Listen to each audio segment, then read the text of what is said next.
Yeah, on that same note, indeed, the advancement of technology, as Jason just mentioned, has brought a lot of positive things to society, right? But what about that affecting jobs? Joining us today to kind of put what technology and artificial intelligence is doing in the workforce when it comes to jobs, Brent Wilsey from Wilsey Asset Management is here in studio to put this all in perspective. Thank you, Brent. This is such an interesting topic, I think, because it has broad appeal. I mean, these days, and I brought this example up earlier, you go to Walmart, for example, you see maybe 2 cashiers and the rest, you do it on your own. Artificial intelligence seems to be taking away jobs. But what's really going on here when you take a look at the history of jobs? Well, and that's why I have to look back in time, because things are changing, they will continue to change, and that's why I went back in history to say, what about, 50, 100 years ago? What happened? Because then they had the same thing. You're saying, well, what? We expected this. No, there are such jobs as, remember a switchboard operator? You had to have the operator actually connect your calls. They are gone. They lost their jobs. Bowling pin operators. Usually people had to put those pins up in the bowling alley. Well, now that's all automated. That's right. The machine does it for you at the bowling alley, right? Yes, and lift operators for elevators. They didn't used to stop at the floor. You had to kind of time that and do it just right, so they're gone. And the one I loved, I thought was kind of funny, was a knocker-upper. I was like, what is that, knocker-upper? And these were people before alarm clocks in hotels. They had to go down around, knock on the doors, get people awake, because that's the only way to get people up when they stay in a hotel. So these are jobs that are gone that were replaced because of technology. So it's not just happening right now, everybody. No. So let's not freak out. Right. Brent, you're putting things in perspective. This has been going on since the beginning. Then, so we take a look at the past, and then when we take a look at today, today we're seeing that. We're seeing that. Same thing. And just think about things today that are jobs we take for granted, but went around 20 years ago. Social media manager. What was social media 20 years ago? We didn't have it. Now you got managers that have to manage your social media. Also, too, you have a Lyft Uber driver. That wasn't around even 5 years ago because of technology. Such things as a cloud architect. Gosh, 20 years ago, we look up at the clouds. And you're like, you need an architect?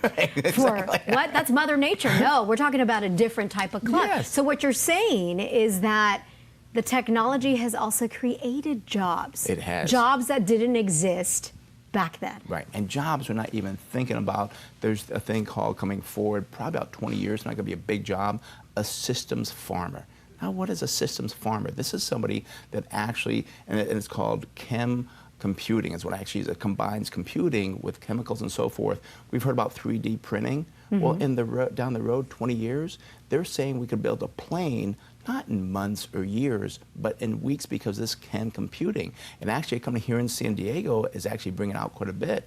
BAA Systems, they're actually looking for these systems farmers. They're really pretty far in advance. Wow, so technology is creating jobs, many jobs and things that we really don't know about yet, right? Exactly. Because technology continues to evolve. And it kind of makes sense now when you sit down and talking to you, and really understanding that perhaps that's why there's been such a shift in schools and, even in elementary, junior high, high school, there's such a focus on engineering, technology, math, because that's what we're seeing. We're seeing a huge growth, at least in those jobs. We really are. And there's such things as an AI ethicist, where they got to look at the ethics of these future robots and so forth, and make sure they know not to kill people, not to do all these different things. There's so many jobs that I haven't even thought of yet. So I tell people, don't be afraid of the future, embrace it, but be prepared for a lot of training and changing.